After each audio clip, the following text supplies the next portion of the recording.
#Single with Jeanette and Tracy. We are not relationship experts or sex therapists. We are two people navigating the world as single, independent feminists, having honest conversations with other singles in today's device-obsessed culture. We hope you'll join us on this journey as we navigate the ins and outs of singledom.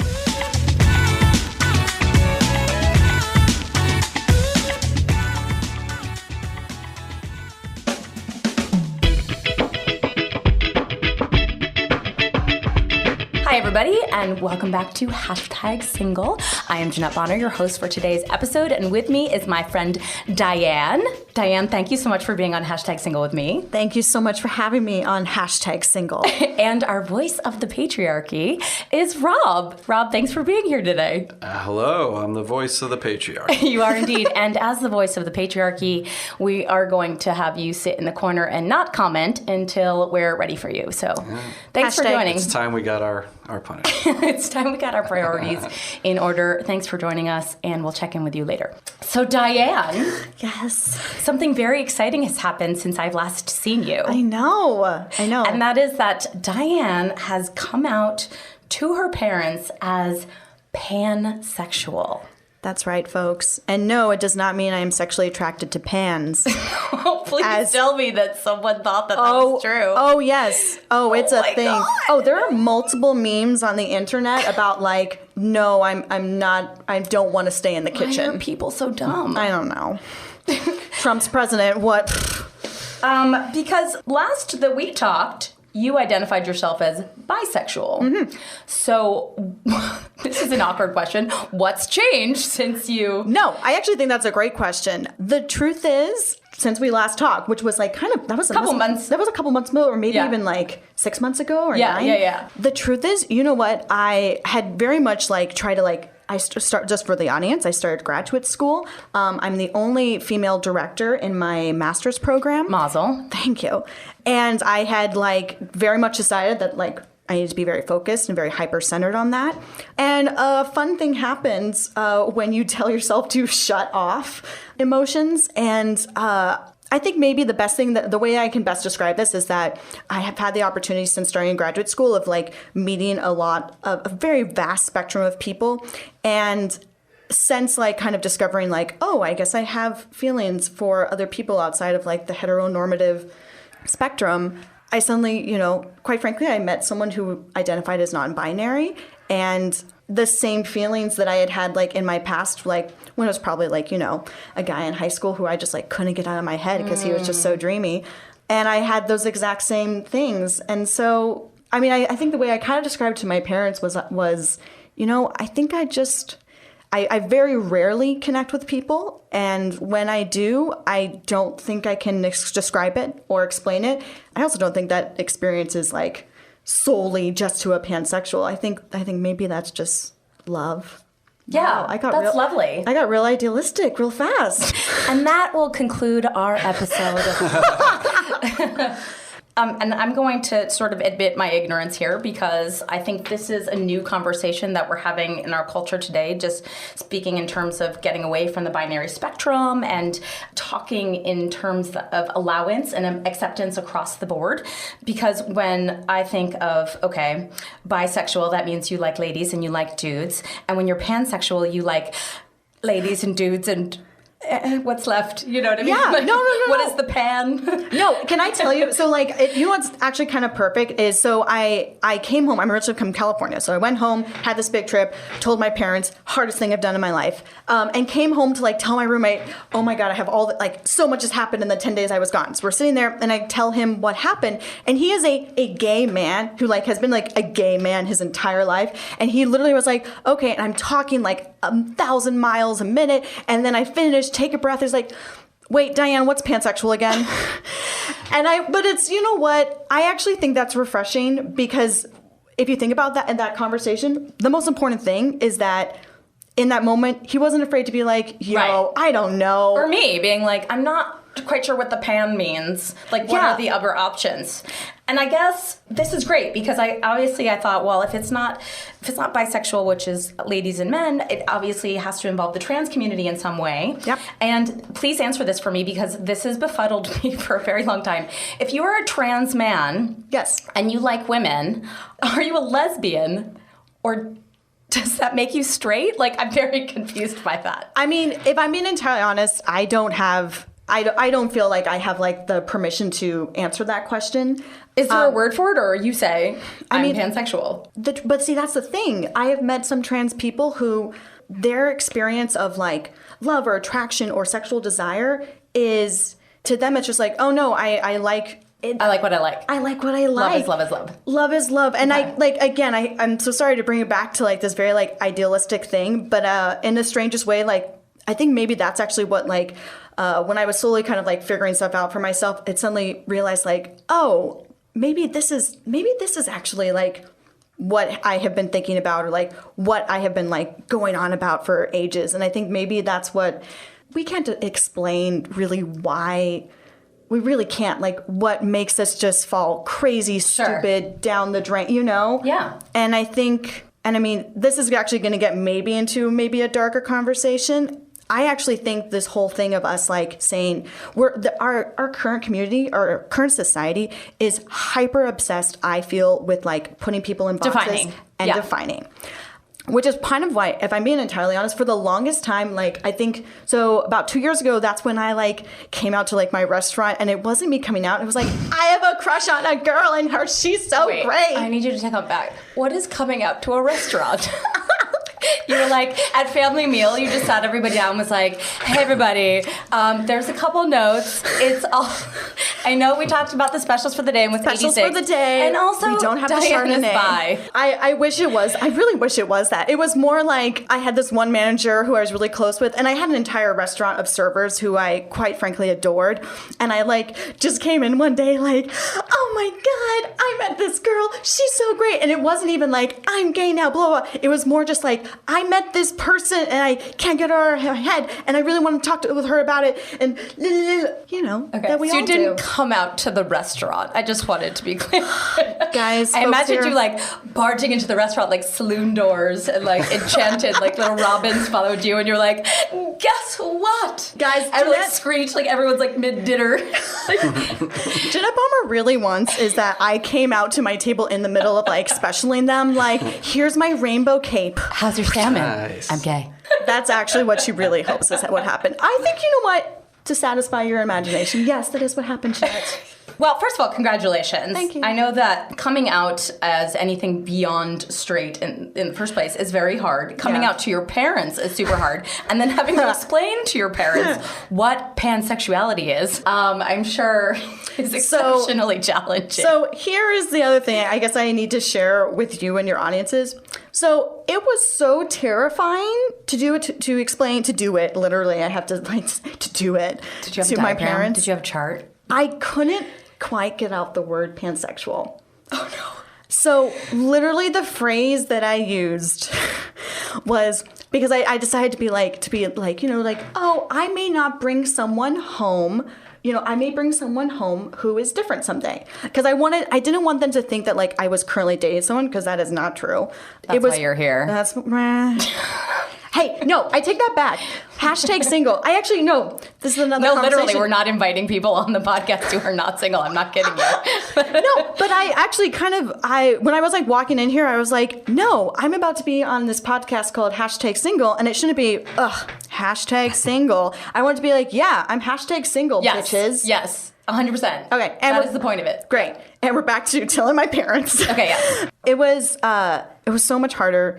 I've never known what speechlessness felt like. And speechlessness is it must be what a stroke feels like. Where like literally there was nothing in my head. Like I couldn't even say it. Like because I wanted it to be something, I don't know. I guess to me, like I felt like I live in New York. I work in the arts community. I have a plethora of friends who are wildly accepting.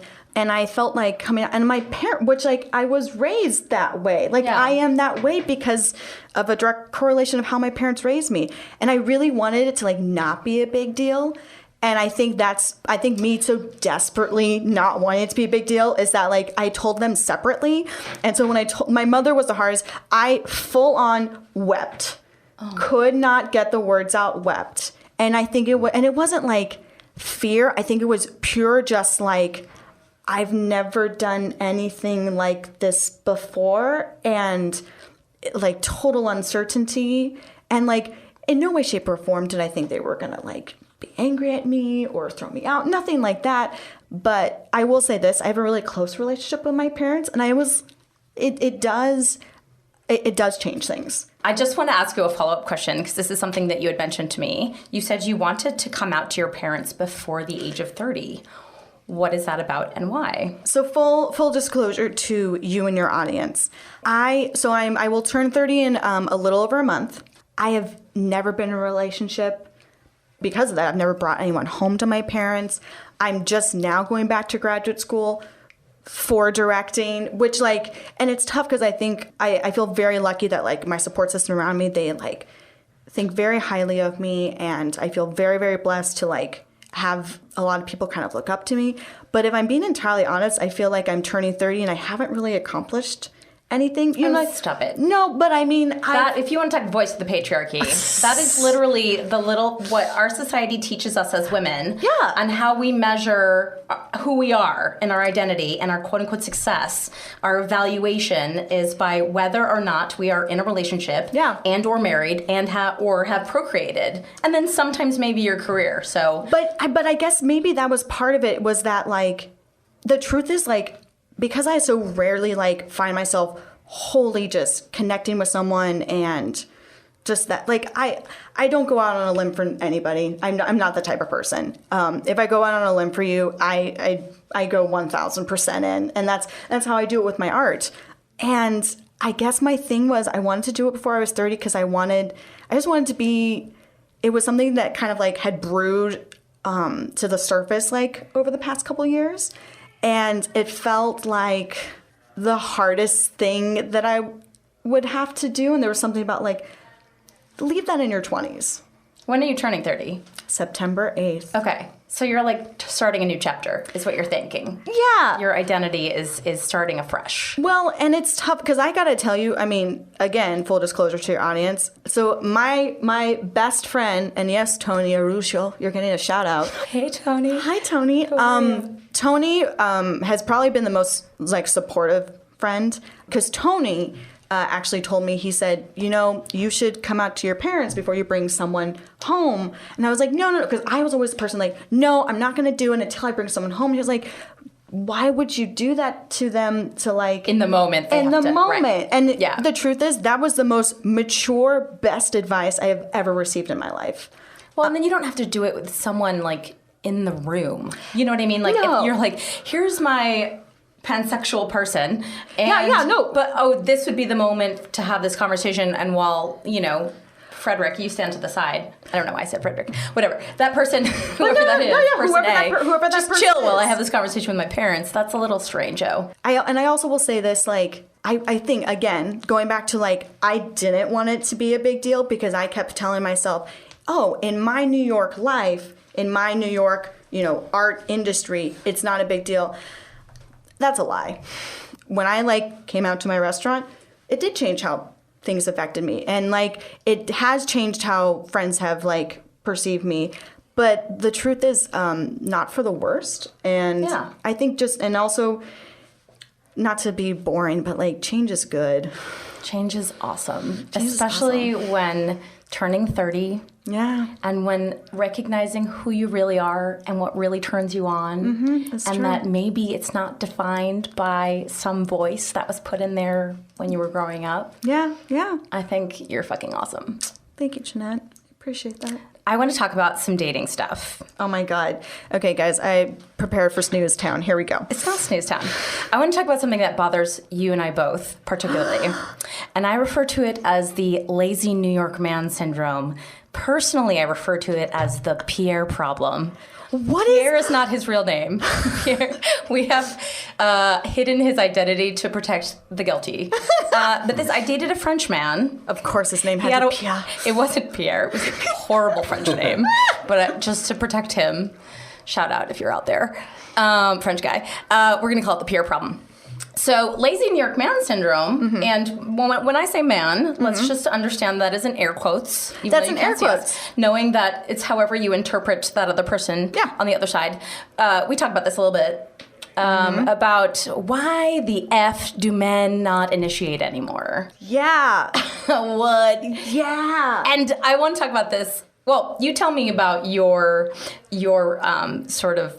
You're having a very visceral reaction. I'm having such a visceral reaction. Your particular relationship with the lazy New York man syndrome. Okay, so the truth is, this New York lazy man... Let's just call it the Pierre problem so we can take the word man out. I was going to say, you know what? Pierre problem is quite great. So the Pierre problem, I got to say, actually started before I moved to New York, because when I was growing up, I grew up in a small town, 30,000 people.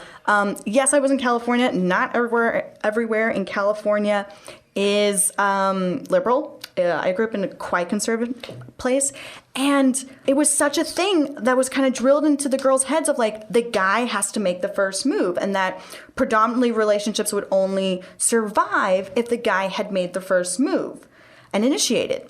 I gotta tell you folks out there, ladies, people who identify as ladies, people, everyone in general, I stayed single for a real long time because of that.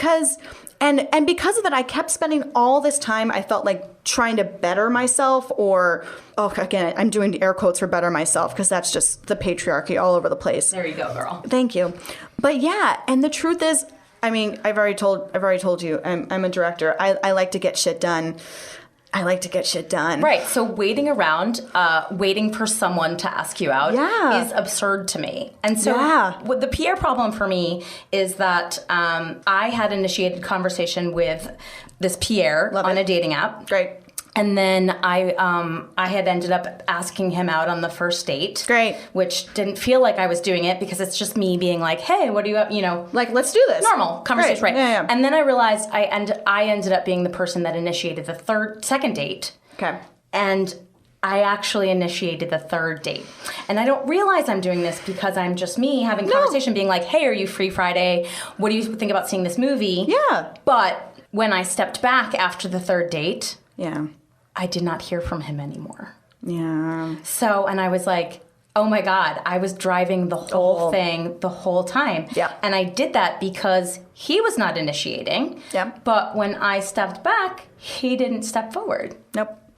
So it's a conundrum, because as a feminist, as a strong, independent woman, I'm not sitting around waiting for someone to ask me out. No. But like, I don't understand. If I don't do it, does that mean no one's ever going to ask me out? You know what I'm saying? Oh God. And like, I wish what the heck? And like, what the heck? I wish I had a better answer for you. Like, come start dating ladies and you're and some trans people. By the end of this podcast. The truth is, I gotta tell you, the problem is across the board. And I don't know what the answer is. I will say this. I think there are people like us out there who are instigators. Yeah.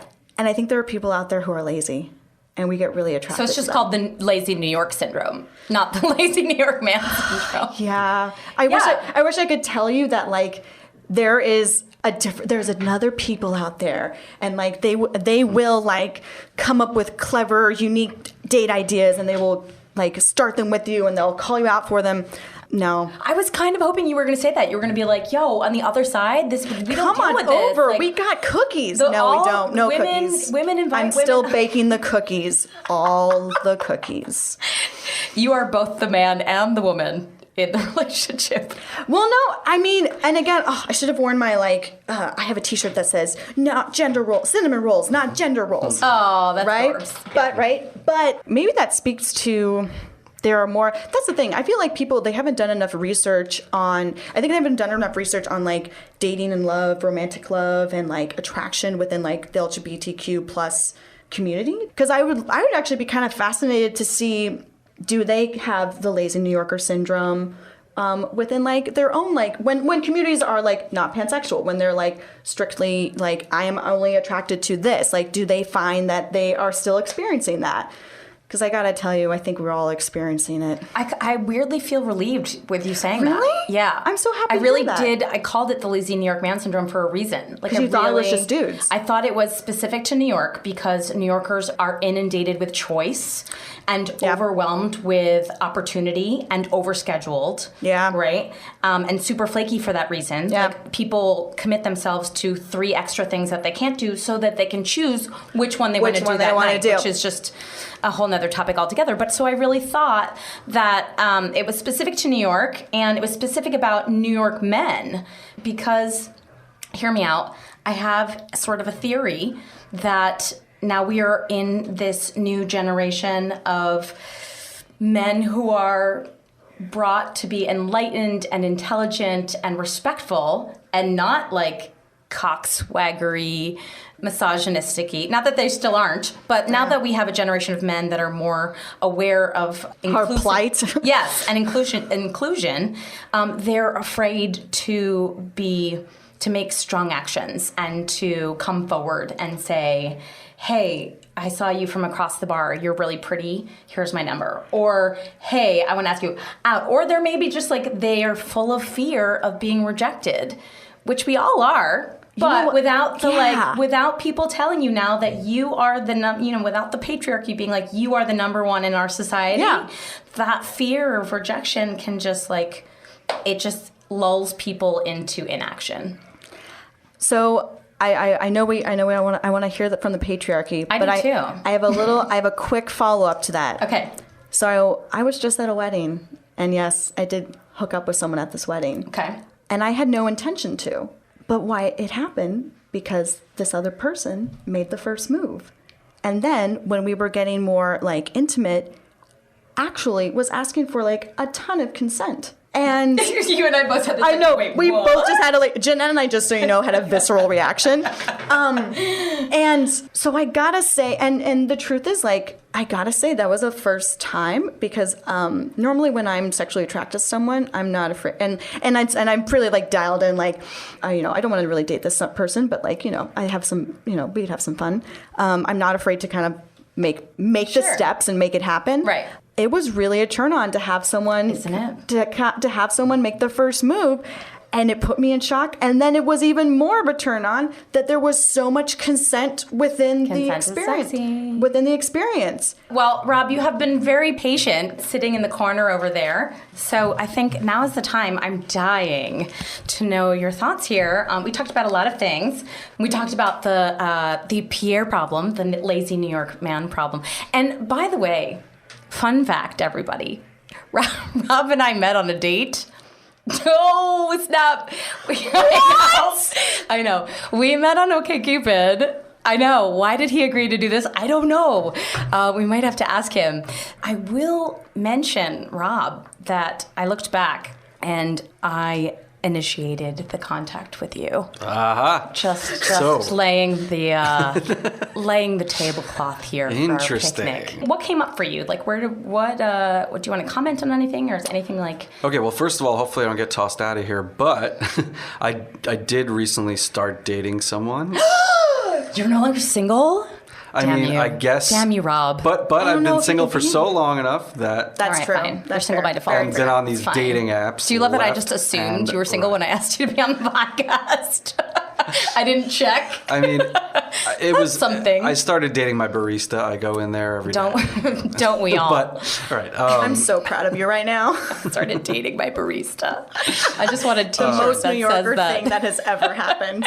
Sorry, Rob, please tell us. But, I mean, I was going out on millions of dates. Okay, so I can talk. What stood out for me? Well, first of all, thank you for telling me what a pansexual is. The Pierre syndrome, so lazy man. I would say what stood out for me. So thinking that, I guess you guys were saying that men are not making the moves anymore, right? They're not, or they're expected to. That's something that I think we struggle with, is that we are expected to make the first move. And I think the dating apps have been a godsend to men, because for all these years the pressure's been, you sit in a bar or you go to the mall. I don't know. I was thinking about high school.